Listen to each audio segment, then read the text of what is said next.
ऋतू सुरू आहे आपला? हिवाळा. मग हिवाळा ऋतू आल्यावर तुम्हाला काय आठवते सांगा बरं? सांगा. मला काय आठवते माहिती आहे का? मला थंडी. तुम्हाला काय आठवते?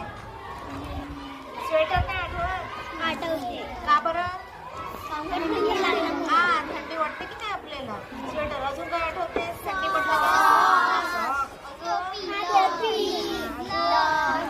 पुन्हा शेकोटी नाही आठवत का?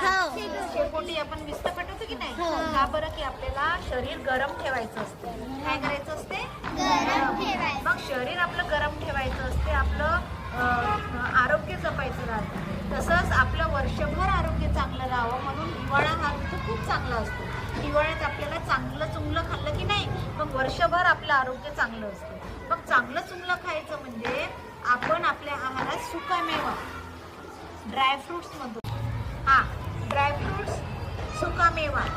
आता हा सुकामेवा खाल्ल्यामुळे आपल्या शरीराला भरपूर प्रमाणात जीवनसत्व मिळतात आणि ते आहारात खाल्ले पाहिजे.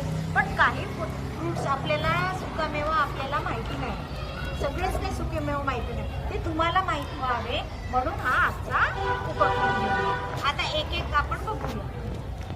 खजूर शरीराची ऊर्जा वाढविण्याचे काम करते. काजूमध्ये अँटीऑक्सिडंट, जीवनसत्वे, खनिजे भरपूर प्रमाणात असते. टरबूजाच्या बियांमध्ये झिंकचे प्रमाण भरपूर असल्यामुळे ते हृदयरोगापासून आपले बचाव करतात. अक्रोड मेंदूच्या आरोग्यासाठी चांगले असते. मखाने वात, पित्त, कफ यांचा समतोल साधते. काय?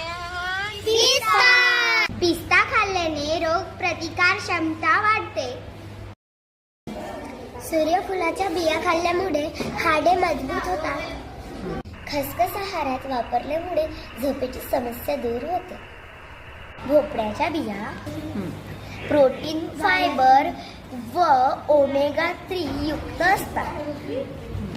डिंक हाडे मजबूत करते व थकवा दूर करते. हा, डिंक झाला. जेव्हा आपण सर्वांगीण विकासाचा विचार करतो तेव्हा अभ्यासाबरोबर पौष्टिक आहाराची सुद्धा माहिती मुलांना हवी. यासाठी एवढी धडपड. सुकामेवा किती प्रकारचा असतो आणि तो कशा प्रकारे खायचा हे मुलांना सांगताना खरंच खूप आनंद झाला. हेही ज्ञान महत्त्वाचं आहे ना. पुढे मागे ते स्वतःची काळजी घेताना आपल्या आईवडिलांची सुद्धा काळजी घेण्यास सक्षम होतील. यात काही दुमत नाही. काय म्हणता? कसा वाटला आजचा व्हिडिओ? आरोग्यदायी वाटला असेल तर सबस्क्राईब करूनच टाका. बघा आमची मोनाली काय बोलते. मेवाचे लाडू बनवले. तुम्ही कधी बनविणार?